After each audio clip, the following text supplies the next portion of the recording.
এই যে সবার খাওয়ান স্টার্ট সাগরের পাড়ে বৈশা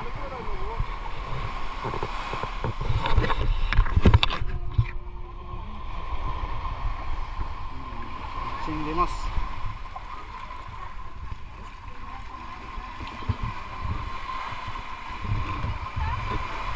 তারা কাঁকড়া দিত কাঁকড়া তো খাওয়ান যায় শুনছি কিন্তু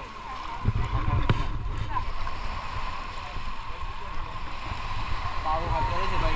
রাস্তা ইয়া কাতে দেখ যার খবর নাই সুন্দর সুন্দর কোনো খবর নাই আরও বিভিন্ন খাবার আছে সব খাবার আমি আনছি না হালকা বাঁধ আনছি মাছ আনছি সবাই কেউ খাওয়ানো কেউ ঘুরা বাইরের সুন্দর জায়গার মধ্যে বই আইমো জীবনে গল্প না করছি না আল্লাহ আনাইছুন আল্লাহ কাছে শুক্রিয়া